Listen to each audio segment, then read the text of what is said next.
Bangunan hukumnya kita ikuti saja. Saya tidak berpretensi nyalahin Dr. Tifa atau teman-teman saudara saya yang lain. Tapi yang dikatakan ambigu itu dakwaannya menggabungkan antara yang lama dan yang baru, sehingga tidak konstruktif, tapi tidak memutus. Bismillahirrahmanirrahim. Assalamualaikum warahmatullahi wabarakatuh. Waalaikumsalam warahmatullahi wabarakatuh. Bahwa tanggal 6 ada sidang perdana lagi ya istilahnya dari saudara Tifa atau saudari Tifa, itu dilihat dari konstruk hukum pasal 75 ayat 4 Ya.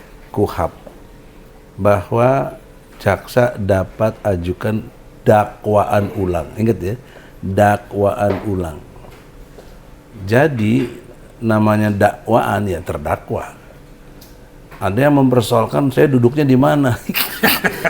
Bagaimana ilmu hukumnya? Ikan. Bener juga. Di mana? Ya terdakwa tetap. Tetap dia duduk di posisi terdakwa. Bagaimana masa jadi saksi atau jadi apa? Itu satu poin. Logika hukumnya nggak nyambung.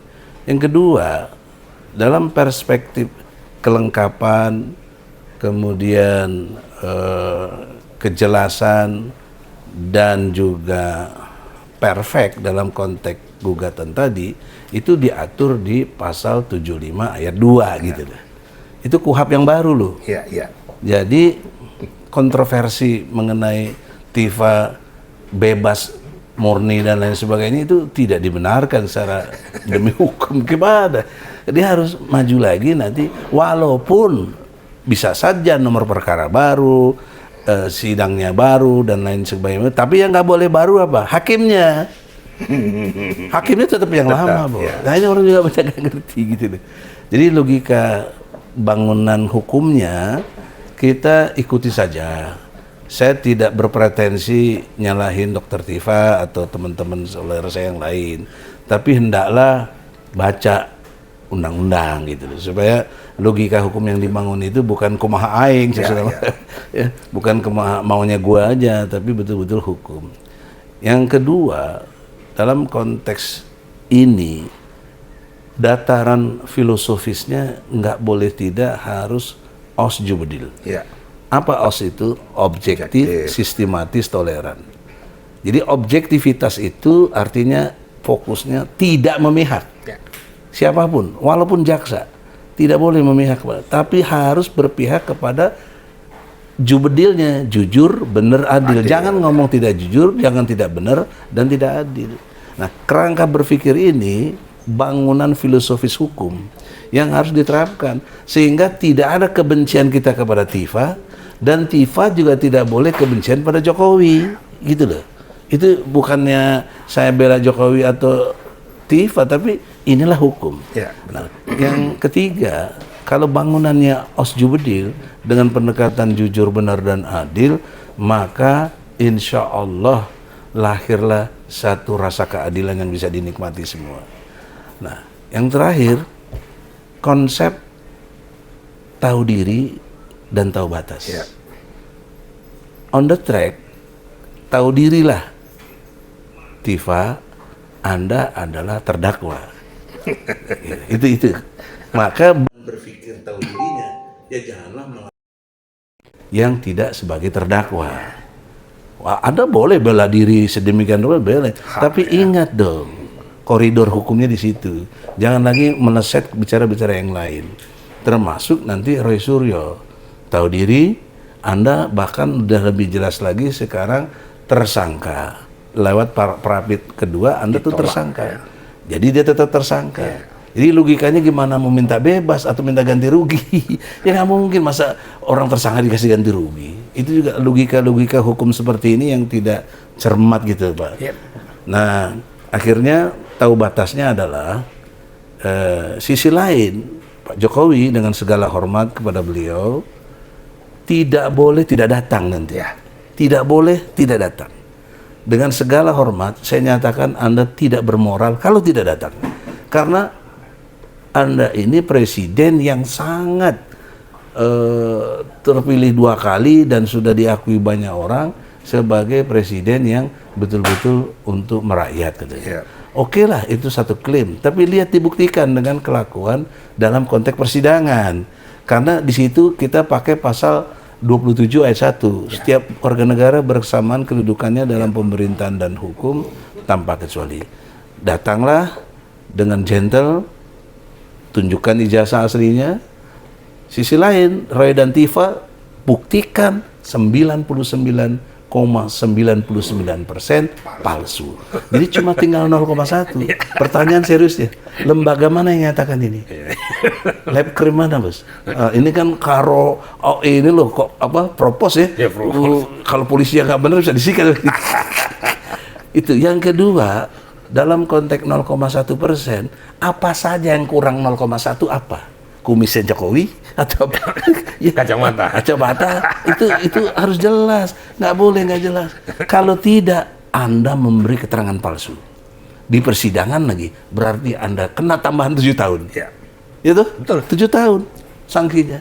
Saya kira pikiran-pikiran sederhana saya begitu, tanpa membela siapapun, saya on the track demi hukum saja. Ya. Begitu, brother. Silakan.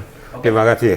Pak Jenderal sendiri kan ini masih ada perdebatan terkait hakim yang membacakan dan kuasa hukum dari Dr. Dipe kan ini batal demi hukum, makanya bebas demi hukum. Tadi kan sudah dibahas Mbak Megi sendiri bahwa yaitu apa sih, bukan terdakwa lagi dan bukan tersangka lagi, bisa dijelaskan untuk itu? Baik, terima kasih. Assalamualaikum warahmatullahi wabarakatuh. Waalaikumsalam warahmatullahi wabarakatuh. Selamat sore dan salam sejahtera untuk kita semua. Ini saya ketemu sama saudara saya yang sudah lama nih ya. 15 tahun, hampir 16 tahun ya Bang ya? 16 tahun ketemu nih. Lama itu. Tetap sohib, tetap saudara sampai sekarang. Satu yang saya petik selalu, yang saya ingat 16 tahun yang lalu, bahasa Jubedil. Saya kalau sudah dengar itu Bang Egy, saya senyum tuh. Itu ada idiom yang nggak boleh dipalsukan orang lain. Itu betul. Miliknya Bang Egy tuh. Itu 16 tahun yang lalu saya sudah dengar. Pada saat saya berinteraksi dengan beliau. Saya luruskan dikit dulu, ini bukan dua analisa ya, media. Bukan. Menyatukan persepsi. Kalau dua analisa berarti dua yang berbeda.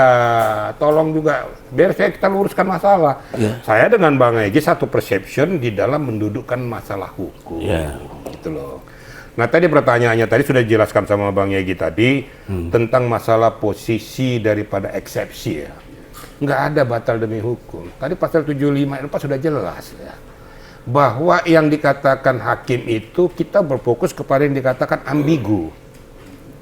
Ambigu observable. Yang dikatakan ambigu itu dakwaannya menggabungkan antara yang lama dan yang baru. Sehingga tidak konstruktif.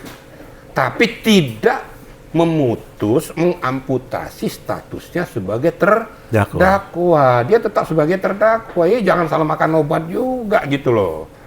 Nah, maka saya bilang ya udah silakan saja.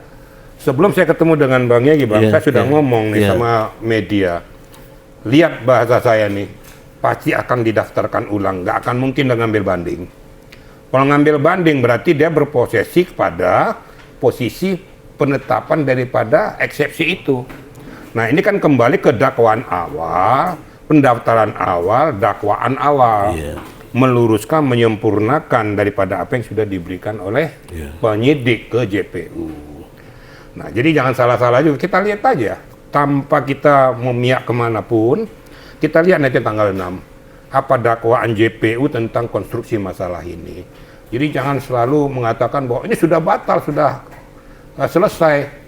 Atau kuasa hukumnya dari Pak Jokowi, nggak usah lah, kasihan Pak Jokowi nanti malah jadi kayak gini loh, kok jadi Anda yang ngatur. Yang ngatur tuh hukum. Termasuk juga Bang tuh termasuk Roy Suryo. Jadi kalau Abang bilang dia tersangka, nggak statusnya terdakwa karena sudah penerimaan tahap 2 di JPU.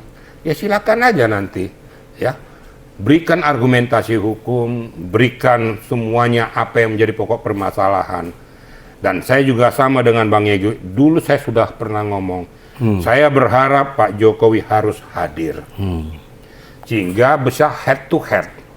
Bisa ketemu langsung, adu argumentasi dengan orang-orang yang menyatakan 99,9% palsu.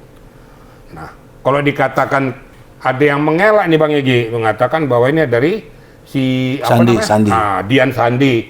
Nah, kamu kan salah. ngomong uploadan Dian Sandi, tapi yang kamu angkat adalah pemalsuan Pak Jokowi punya ijazah. Kan itu terbalik-balik. Harusnya dikatakan dong bahwa ini kalau uploadan Dian Sandi, pemikiran saya bahwa ini palsu. Berbeda, berarti Dian Sandi, bukan Pak Jokowi. Nah, ini ada lompatan logika. Ada lompatan logika, betul Bang. Nah, itu ada lompatan. Jadi ngaco. Yang tertuju bukan lagi Dian Sandi, tapi Jokowi. Nah, namun demikian, tanpa mengurangi akidah hukum, kita luruskan masalah, kita ikuti aja pokok permasalahan ini. Yang penting, kamu buktikan bahwa 99,9% itu palsu.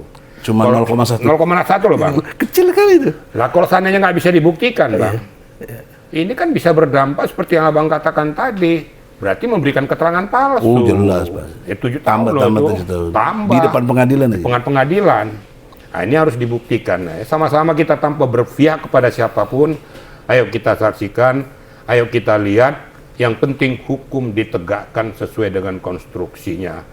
Saya berharap juga hakim yang menyidangkan juga tegak lurus, tegas untuk mendudukkan posisi ini sesuai dengan konstruksi hukum. Itu kira-kira Bang Egy nih. Iya. Tambahan satu lagi, apabila postulat berpikir awal Roy Suryo mengupload atau mengkaji dari pandangannya atau bahannya dari Dian Sandi, kan tahu itu fotokopi. Itu aja, itu ya Allah. Bagaimana mengeksplor dari fotokopi? Kan itu bukan alat bukti, Bos. Betul, Bang. Nggak bisa itu. Kan bisa aja terjadi editan, ditambah, dikurangi. Fotokopi bagaimana? Itulah. Kan dalam gugatan tuh dakwaan tuh kan harus cermat. Jelas, lengkap. Kalau dulu di KUHP lama tuh pasal 143 kalau nggak salah. Ya, itu contoh konkret yang jadi salah arah, salah persepsi, kebijakannya juga keliru. Seperti yang brother Pak Riki sampaikan sangat benar. Kenapa kok jadi sasarannya ke Jokowi? Ya mesti ke Dian Sandinya. Betul dong. Itu logika yang terbangun. Saya kira begitu kejelasannya. Satu masalah selesai jelas. Itu juga ada berita update lagi terkait Bon Jovi yang menggugat ke Petun, namun dari gugatan kalau nggak salah UGM ya dibatalkan atau apalah dan UGM menyatakan bahwa ijazahnya Jovi kalau dipublish. Nah, pendapat ini kalau PT UN itu ngaco lagi. Kenapa ngaco? Karena batasannya 90 hari. 90 hari itu masa tenggang waktu boleh PT UN. Iya, betul. Bagaimana dia ngukur dari mana? Itu udah dari tahun 1985. Kok PT UN? Aduh, bisa memutus Bang ya? Iya, nggak bisa dong. Nggak ada itu. Itu kembali lagi Bang, lompatan berpikirnya. Ya absurable benar kan gitu. Bukan obskur lagi, memang nggak benar gitu. Kalau obskur kan masih ada kebenaran. Ini nggak benar sekali karena untuk PT UN ada pakemnya, ada aturannya 90 hari. Nah itu aja. Mungkin pendapat lain ada. Saya setuju Bang. Jadi satu juga saya tambahkan ya begini, saya juga nggak tahu landasan berpikirnya tuh.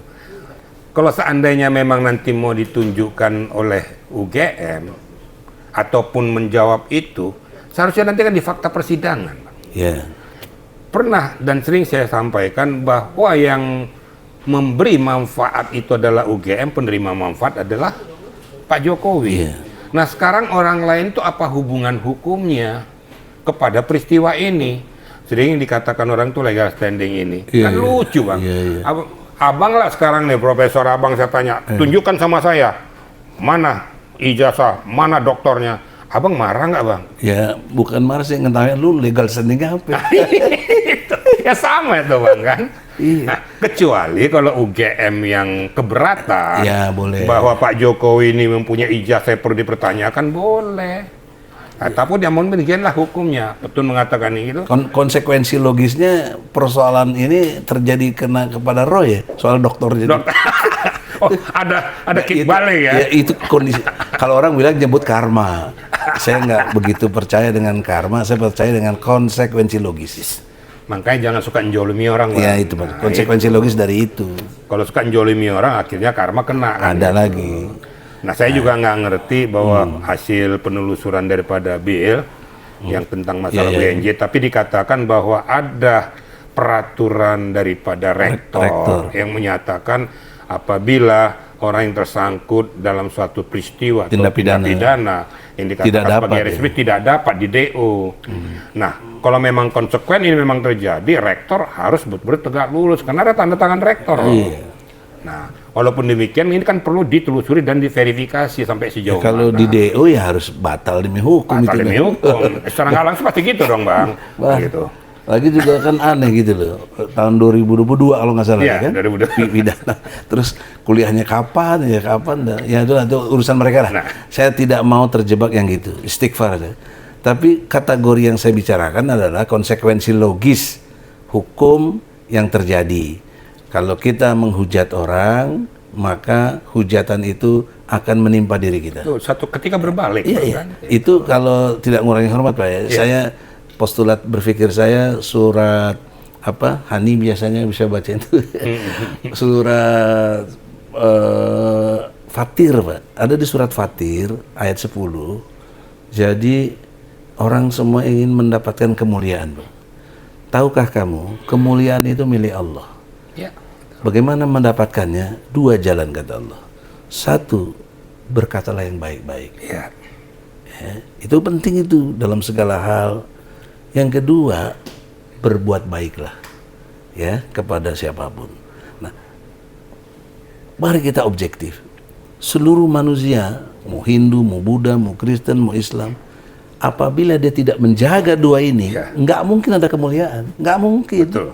Ngomongnya kasar, ngomongnya maki-maki dan sembarangan. Siapa yang mau hargai dia? Ya. Kemudian dia nggak pernah berbuat baik, malah pelit dan lain sebagainya. Malah suka jolimi orang terus. Iya, mana kemudian dia? Nah, ini harus dipahami. Dan yang terakhir Allah tekankan, ketahuilah kejahatan yang karena dia lakukan itu, maka kejahatan itu menimpa dirinya dan hancur bos. Betul. Nah, saya melihat fenomena mengenai dugaan ijazah ini luar biasa ini loh. Fenomena ini cerita yang ada di kitab suci ribuan tahun lalu kok aplikasi hari ini tuh ada sekarang gitu. Muncul Itu dalam bentuk seperti ini. Boleh dibantah, namanya aja pemahaman. Bisa aja saya keliru. Tapi kalau saya keliru, yang benar gimana coba? Nah gitu Pak. Silakan dari. Saya pendapat tuh Bang. Jadi kalau kita memang tidak pernah berbuat baik pada orang, gimana orang berbuat baik kepada kita? Iya, itu. Kalau kita suka jolimi orang, kita jangan salahkan juga karma akan berlaku. Iya. Pasti. Jadi seperti apa yang disampaikan oleh Abang itu, itulah tuntunan daripada Allah yang Maha Kuasa ya. Iya betul. Bahwa ini harus dijalankan oleh seluruh insan manusia. Bagaimanapun semuanya itu berpulang kepada kebajikan, kebaikan daripada kita. Jangan suka kita merusak orang lain, menjelek-jelekkan orang lain. Bayangkan kalau kita feedback kembali kepada kita, Bang. Ya mudah-mudahan ini semuanya ya sebelum disadarkan yang Maha Kuasa sadarlah. Kan gitu Bang. Betul, kan? betul. Karena apa? Karena kan kita jalan terus ini. Apakah mau berkutat dengan situasional membohongi diri sendiri dengan peristiwa ini? Nah, luruskanlah hati nurani. Oke. Kan gitu. Kalau orang bilang tuh istighfar dulu, Bang. Top. Nah sekarang satu hal lagi penting ini. Konklusi berpikir Saudara Tifa, kasihan dengan Jokowi, maka janganlah dendam, karena sidang bisa berkali-kali dan lama akan mempersoalkan Anda. Nah ini nggak ngerti lagi KUHAP, nggak ngerti lagi. Sidang tuh paling lama 5 bulan, ya dengan segala hormat. Sidang itu pernah saya alami waktu di Pengadilan Negeri Solo. Jadi begitu terus. Jokowi akan berjam-jam ditanya, ya nggak bisa. Bagaimana? Itu semua ada makamnya, ada lawyernya, ada apa, selesai. Terus hal-hal lain yang seperti itu tolonglah dipahami. Itu yang saya bilang, konsep tahu diri dan tahu batas. Kalau nggak ngerti hukum, jangan bicara hukum. Ya, betul. Itu yang mengerti itu. Saya juga bukan dokter, saya nggak bisa bicara seperti ilmu Tifa medis nggak bisa. Tahu diri aja, lu siapa lu. Gitu. Jadi kalau hukum, janganlah. Gitu. Kira-kira itu gambaran lain. Mungkin ada pertanyaan lain? Ini lagi mengenai Mas Roy kan 1, 2, 3 sudah ditolak. Dan sepertinya 3 udah ada putusan ditolak. ditolak, ya kan. kemudian sepertinya Prapit ya. di Prapitnya ya, Ya. menunda masuk ke Fakta persidangan. Bang, itu belum ada hasil. 3 belum. Masih ditolak oleh Masih pihak Polda. Tadi masih kesimpulan, besok baru putusan. dari Polda. Besok ya putusan. Bagaimana menurut konstruksi hukumnya ini ya? Apa yang dimaksud konstruksi hukum yang mana? Prapitnya. Oh, gitu. 1, 2, 3 Gini. tidak akan selesai nih kalau begini terus ya. Gimana menurut? Gini, dalam pandangan hukum yang baru ya, memang diberi peluang untuk bisa prapit berkali-kali dibandingkan KUHP yang lama. Namun ada batasnya, ini yang mereka nggak ngerti. Batasnya apa? Pasal-pasal yang dituduhkan. Ya. Misalnya kepada Roy dituduhkan 5 atau 7 pasal, ya paling top dia bisa sampai 7 kali. Mau prapit apa lagi? Kok orang bilang, oh nanti bisa sampai sekian ratus, blow on betul itu. Apa emang? Apalagi ada kata nebis in idem. Nggak boleh pasal yang sudah diprapitkan lagi, itu nggak bisa dong. Itu nebis in idem. Boleh terus prapit dalam kategori yang memang menjadi persoalannya apa. Nah itu psikologi pemikiran yang menurut saya harus diluruskan. Yang keduanya lagi, kembali kepada Roy dengan segala hormat, dengan Roy nggak ada kebencian saya, dia adik kelas saya juga, adalah pernyataan Anda sendiri yang 99,99% palsu. Pertanyaan seriusnya, kenapa Anda nggak segera ke pengadilan? Ngapain dengan strategi prapit-prapit yang buying time? Buktikan dong. Iya, buktikan saja. Saya harus segera diadili. Saya challenge Jokowi. Ini hasil penelitian saya. Itu baru keren. Ini kok prapit minta ganti rugi lagi. Ya Allah. Walaupun saya belum tahu putusan yang ketiga, ilmu hukum saya mengatakan pasti batal. Kenapa logika hukumnya? Karena Roy prapit yang kedua ditolak, berkembali kepada dirinya tersangka. Nah, kalau di prapit ketiga minta ganti rugi, pertanyaan seriusnya, bagaimana tersangka dikasih ganti rugi? Gitu loh, ganti rugi ini uang negara loh, bukan uang hakim, bukan uang polisi, uang negara. Berarti Roy pengen ambil uang negara, nggak boleh itu. Ya. Mesti dia nyumbang buat negara ini, malah kok negara suruh ganti rugi. Nah, mau disumbangkan katanya bang ke amal katanya. Iya. Tapi uang negara katanya. Ya bukan uang dia dong. Ya, Untuk makanya. apa? Itu kan apa istilahnya kamuflase lah ya. Atau hal-hal yang ini tanpa bermaksud untuk mendegradasi kemauan hukum dan apa yang Roy ingin perjuangkan. Silakan aja, kita memang negara hukum kok. Tapi logika tadi yang saya bangun itu harus jelas, tahu diri, tahu batas. Ya. Ini Anda nggak tahu batas. Kembali ke posisi itu, Bang. Iya, Anda berpikir prapit kagak ada batasnya. Itu kan salah berat Suka-suka itu. aja kan. Nggak bisa dong. Hakim saja sudah berpendapat kamu seperti buang-buang waktu ini atau buying time yang membuat kita jadi sidang pokok utamanya nggak jalan atau perkara utamanya. Saya kira gitu. Mungkin ada pendapat lain. Terima kasih bang. Jadi saya tambahkan juga apa yang dikatakan Bang Yegi tentang masalah prapit yang berjilid-jilid ini. Kalau saya kepada substansi pokok bang, hakim saya mohon tegas untuk memposisikan masalah ini. Pada saat didaftarkan ke paniteraan juga harus dilihat substansinya itu kena nggak dengan subjek dan objek pra peradilan. Kalau tidak ditolak, karena ini kan membuang-buang waktu terus. Nah akhirnya cicil kan, habis cicil 1, cicil 2, udah ditolak penetapan tersangka, cicil ganti rugi. Tapi ada azas peradilan, apabila ada permohonan untuk diadili nggak boleh ditolak, bos. Betul, memang kan sudah betul. Nggak boleh ditolak, tapi kan pada saat diputuskan nggak perlu masuk kepada fakta persidangan karena tidak sesuai dengan subjek dan objek pra peradilan. Tadi abang sudah jelaskan masalah tuntutan ganti rugi kan.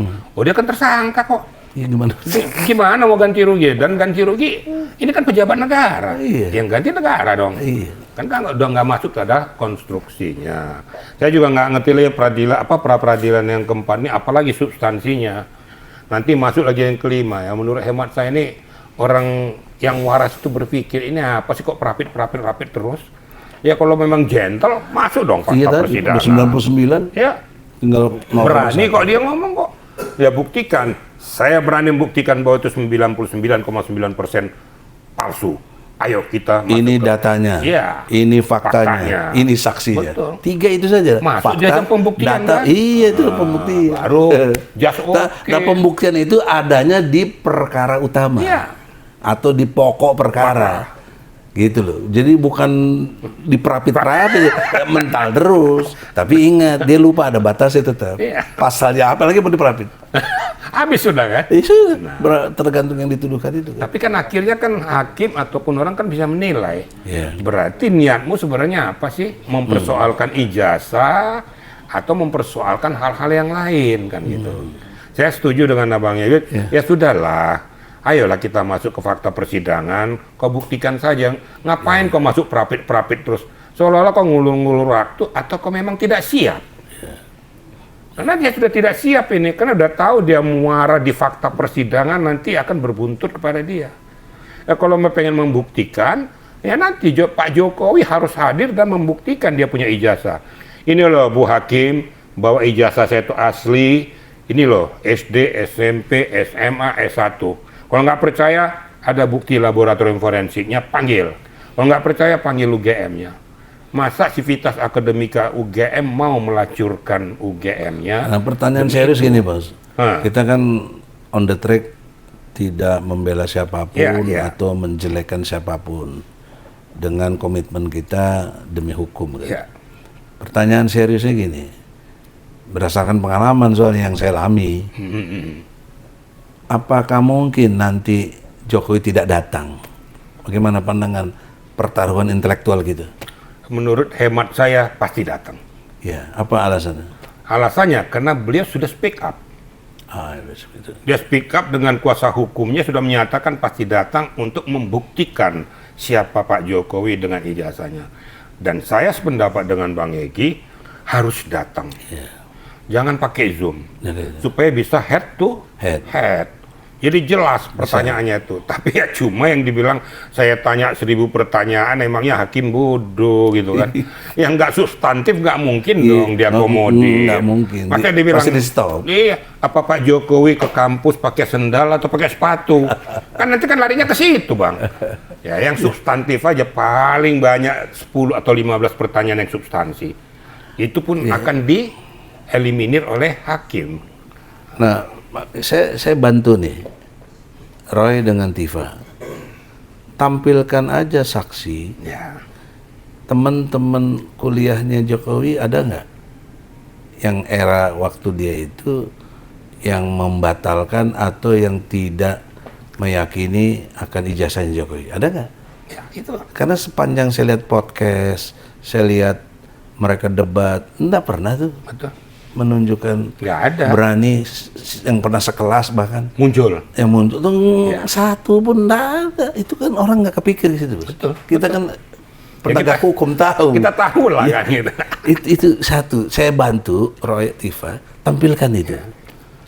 Ada satu saksi, harusnya minimal 2 karena satu saksi bukan saksi.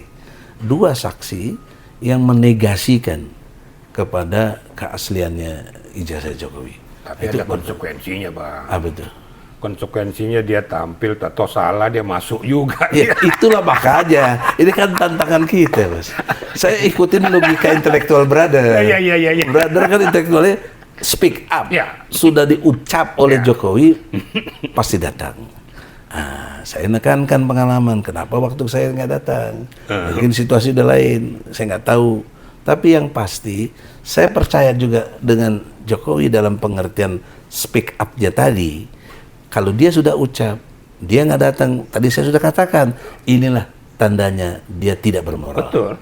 Ya, dan azab Allah besar loh. Ya, kabur makton indallahi antakulu wala taf'alun. Kenapa kamu ngomong Tapi yang tidak tidak kamu kamu buktikan? kerjakan? Nggak boleh, itu berat. Azab Allah keras sekali. Jadi saya ingatkan Pak Jokowi dengan segala hormat harus datang. Ya. Jangan lagi ada alasan nggak datang. Supaya Jangan jangan ada lagi pakai syahwat jam ya, enggak ada nih. Itu harus datang. Dan ingat satu hal lagi, pasal 7A Ya. UUD 45. Ini termasuk kategori perbuatan tercela. Ya. Ya. di samping korupsi, di samping pengkhianatan terhadap negara, pasal 7A UUD 45 ini mengkategorikan hal-hal seperti ijazah ini adalah perbuatan tercela. Maka agar stigma ini tidak menimpa Pak Jokowi, datang. Buktikan. Iya. Keren. Anda harus ingat juga, Anda tidak sendiri. Ada ibu, ada bapak, ada istri, ada anak. Walaupun yang lain sudah meninggal. Tapi jangan lupa, ini menjadi catatan sejarah penting buat bangsa. Saya juga tidak ingin punya kepala negara yang ijazahnya palsu. Nggak mau, aduh, Masya Allah. Karena berarti dia menipu bangsa. Jangan. Itu yang saya maksud soal moral. Tidak bermaksud saya sok bermoralis. Ini kan taruhan kita kan intelektual, bukan taruhan duit. Jadi taruhan intelektual ya cara berpikir inteleknya bagaimana untuk membuktikan itu. Jadi saya berlaku adil, Roy harus buktikan, jangan omdo, nggak bisa buktikan 99,99%, Jokowi jangan tidak datang. Nah kalau ini datang, everybody happy, rakyat bahagia, dan endingnya nih bos, mau Anda suka atau tidak, kalau nanti proses pengadilan menyatakan itu asli, ya legowo dong. Mau katanya mau tempat mana lagi selain pengadilan, gitu. Nah, oleh karena itu jangan ada yang nggak tahu diri, itu maksud saya, Bang. Dan tidak tahu batas. Sebagai tambahan gini, Bang. Gimana? Itu kan melalui masalah legalitas formalnya, Bang. Yeah. Kalau kita merunut ke belakang tuh, Bang, kan. Berarti kalau sempat terjadi apa yang kita bayangkan bahwa itu tidak benar, berarti yang perlu dipertanyakan juga 5, Bang, tuh KPU-nya. Iya. Solo 2 kali, gubernur sekali, presiden 2 kali. Iya. Maksudnya dipertanyakan gimana? Lo pertanyakan dong, kenapa legalisir tuh kok akui jadi salah satu kontestan? Tidak bermaksud mengulik-ngulik, Pak ya? Iya. Partai yang ngusung juga dong. Saya kan nggak mau. Jangan lupa loh, saya ngomong begitu tuh. Kenapa dulu kau dukung, kau usung? Nah sekarang kau mau coba amputasi. Udah dipecat lagi. Betul, saya setuju, Pak. Nggak boleh, ini ilmu hukum. Iya, 5 kali loh. Iya. Oleh karena itu partai yang ngusung ya PDIP, jangan lupa Anda bertanggung jawab, jangan terus nggak bertanggung jawab. Jangan dengan situasional kalau kayak gini. Nyatanya palsu. Ya kan? Tanggung jawab dong. Karena ada undang-undang kearsipan, Bos. Iya, betul. Nah, undang-undang kearsipan itu punya sanksi 10 tahun bagi yang atau menghilangkan atau data fakta yang legal tuh, Bang, dokumen asli ini. Itu 10 tahun. Ya.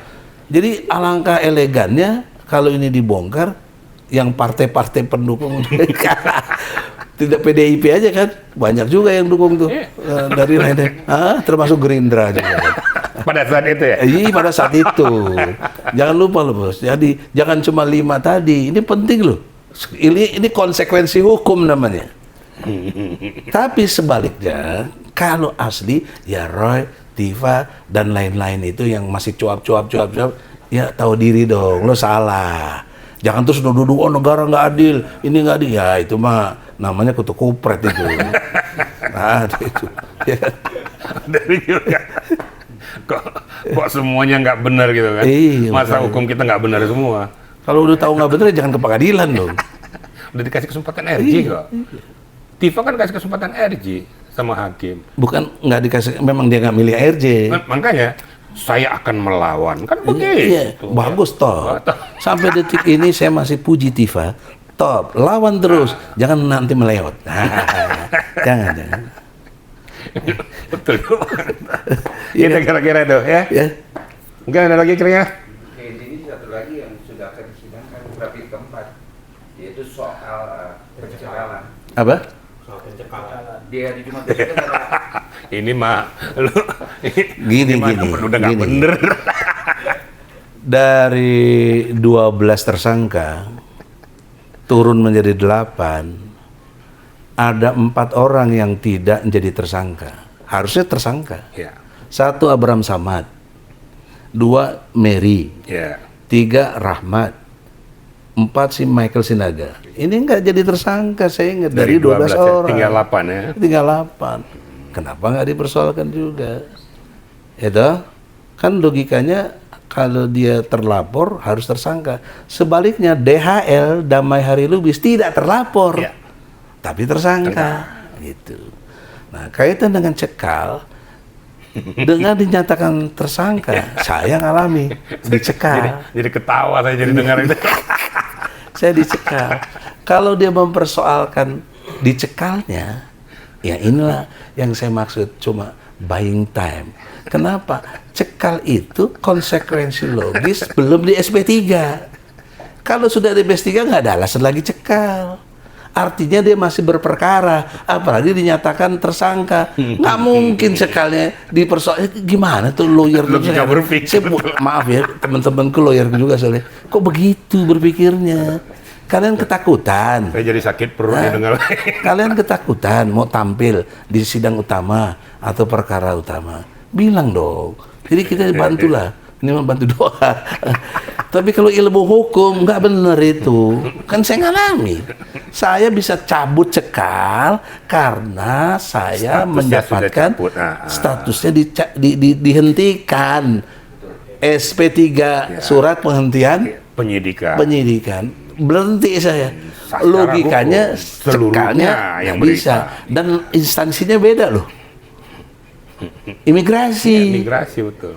Walaupun atas nama endorse dari polisi. Tapi saya kemarin begitu.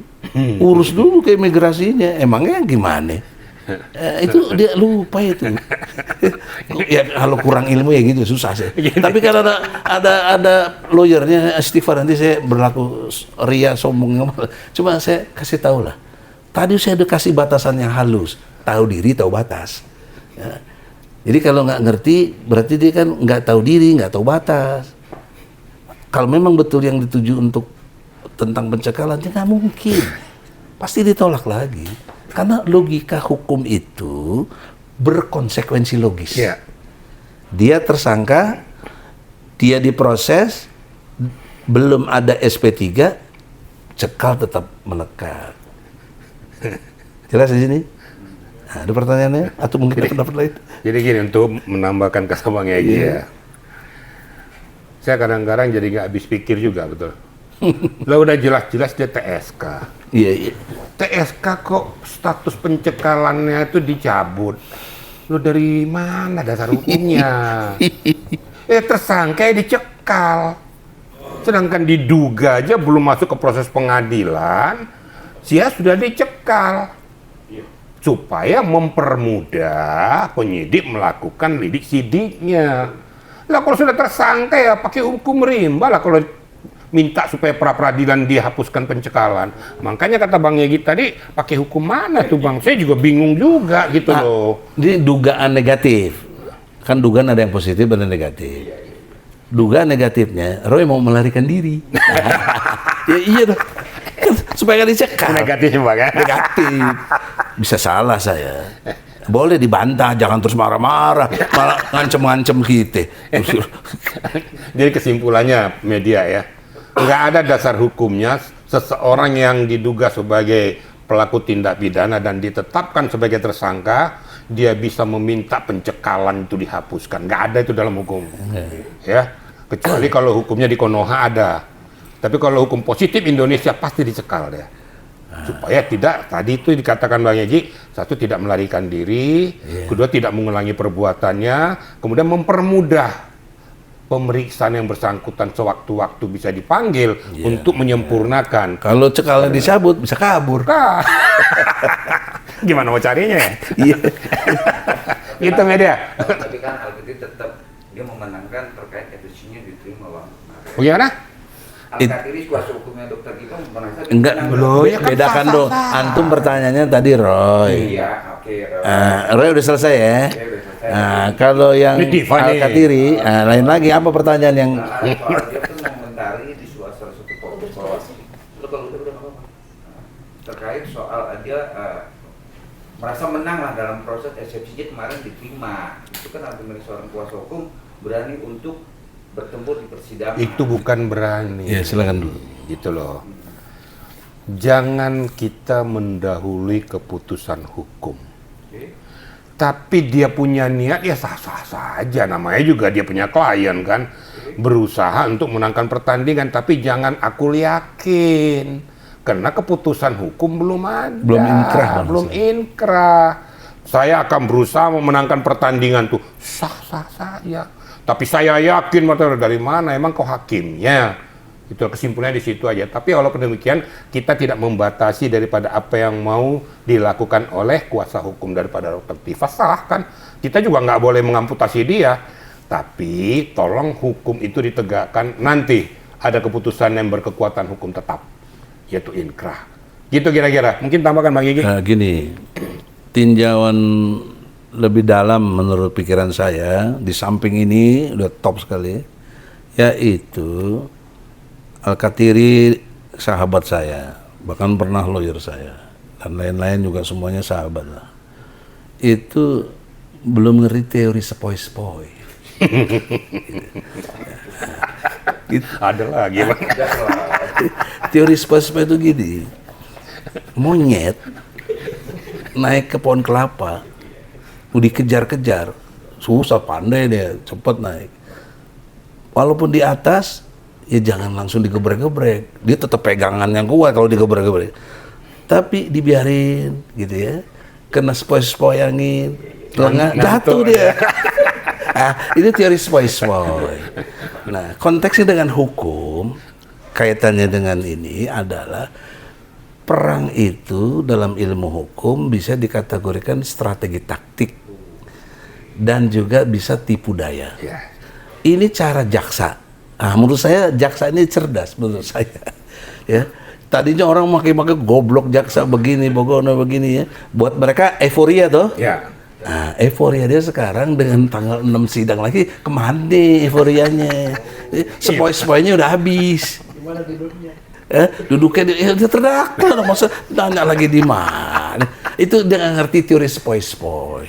Jadi nanti lihat nih, ya, betul. Saya kan bukannya, kan saya pelaku advokat yang udah 35 tahun, saya lebih advokat. Iya udah ngerti lah main-main begini, jaksa. Jadi ingat ya, bukan saya terus berpihak ke jaksa atau ke Jokowi, saya membaca fenomena yang terjadi. Ini cara jaksa berstrategi taktik. Apa keuntungannya? Keuntungannya dia tahu celahnya di mana. Dia tahu juga Roy udah sangat euforia. Oh, kasusnya Tifa berlaku juga buat saya. Mungkin dari mana? Beda. Ya Allah. Nih, bedanya gini. 1, 2, 3, 4, 5, 6, 7. Ngerampok bank. Apakah perannya sama? Beda dong. Ente bagian nunggu, ini bagian nodongnya. Nah, nanti konstruk hukum itu nggak boleh disamaratakan, harus ada bagi-bagi. Itulah kalau nggak ngerti hukum jangan sok tahu gitu loh. Ya, itu yang disampaikan seseorang mantan polisi itu. Kalau RG dikasih 1 semuanya harus berlaku. Itu ya Allah, itu tidak mengurangi hormat ya. Pak Ugro itu kan, saya ingat banget. Tempus dan Locus. Bisa tahu itu. Kacau. Teman-teman juga yang ini logikanya nih. Mereka nggak mengaku secara ini ya, tapi kan tindakan bisa kita baca. Ngapain dia ke Irwasum? Kalau mau ngurusin soal tentang SP3 dan lain-lain berkaitan dengan ke penyidik, bukan ke Irwasum. Yang kedua, dia datangnya lagi ke Kejaksaan Tinggi. Jaksaan Tinggi itu kalau sudah ditangani jaksa. Waktu itu belum P21. Apa hubungannya itu loh. Ingat loh. Nah, yang ketiga dengan gaya-gaya sekarang. Gagal terus mereka, karena itu bukan on the track hukum. Itu akal-akalan secara ilmu hukum. Dia tidak paham hukum, tapi sok paham, akhirnya begitu. Diketawain orang semua. Lihatlah endingnya ini. Coba kita lihat lah nanti. Dengan segala hormat ya. Tadi kategorinya tetap harus objektivitas tadi. Betul. Saya nggak berpihak kepada Jokowi, bahkan saya tekankan Jokowi harus hadir. Karena kekuatan Anda di situ. Kalau Anda nggak hadir, udah pasti kalah Anda. Pasti kalah. Gitu. Saya kira begitu. Saya setuju. Ya, ada pendapat lain? Mungkin itu Bang tuh. Itu kan cukup dalam tuh Bang tuh. Oh, dalam sekali. Udah nggak ada yang lebih dalam itu. Sepoi-sepoi. Aku jadi mau ketawa lihat. Namanya Kerajato tuh. Itu saking kena Bang apa? Kena buai-buai kan geblak kan. Bisa juga dugaan saya. Menurut info ya, bisa salah analisa saya. Mungkin mereka minta RJ. Tapi ingat loh, jangan minta maaf. Nah, kalau nggak minta maaf ya bukan RJ. Itu lagi kecebak kayak nggak bisa. Aduh, memang kayak gini lah kadang-kadang dunia persilatan. Ya. Tapi kembali lagi seperti abang bilang, kita tetap berdiri di tengah. Ya. Yang kita tegakkan adalah hukum. Dari dulu saya tetap objektif. Saya tidak mau berpihak kemanapun. Ya. Saya juga nggak pernah ketemu dengan Pak Jokowi. Kalau Bang Egy udah ketemu, aku belum. Ya. Dan nggak ada hubungannya sama gue. Kan gitu. Saya hanya menegakkan hukum saja gitu loh. Dan pada posisi itu kita harus luruskan masalah. Kalau objektif beliau, saya garansi betul. Karena waktu Susno 2 Bareskrim loh, dia yang tangkap dia ini. Ini dia yang tangkap nih. Jelas. Bisa aja. Nah, kan kembali lagi kan, karena untuk demi hukum tadi, tegakkan hukum Ya, dengan ya. jelas. Nah, itu. Kan belajar dari abang Ya, juga, betul. Bang. Dan ini juga konstruknya benar. Jangan kebencianmu membuat kamu Ya. berlaku tidak adil. Berlaku adillah karena adil lebih dekat pada takwa. Jadi kuncinya di ketakwaan itu kita masing-masing lah dalam pengertian. Tapi kalau koridor hukum, ketakwaan dalam perspektif ilmu adalah buatlah referensi. Ikutin siapa kalian? Iya. Gitu loh. Kalau kalian ikutinnya yang nggak punya kapasitas ya begitu hasilnya. Bapak lihat 2 tahun saya kemarin. Dia ahli apa jadi nanganin apa ya nggak bisa nyambung gitu loh. Jadi jaga sembung, Bang. Iya iyalah. Jangan sembuh. Bawa handphone nggak nyambung ya. Kata pepatah, kata orang Jakarta, hancur si Mansur. Aman. Benar-benar. Ajab si Rajab. Mustinya mantap surantap. Abang masih inget aja. Aduh. Oke, sekarang everybody, ya. kalau nggak ada, Oke. kita akhiri dengan sangka baik, Pak ya. Ya. Closing statementnya, Roy Suryo, Tifa, dan lain-lain, tetaplah berjuang. Tetaplah berjuang. Militan, cerdas, berani. Berani, cerdas, militan. Cerdas, berani, militan. CBM. Satu lagi, Bang. Berani berbuat, berani bertanggung. Iya, itu maksud saya. Itu. Berani, tapi bertanggung jawab. Nah, itu. Cerdas, jangan blon.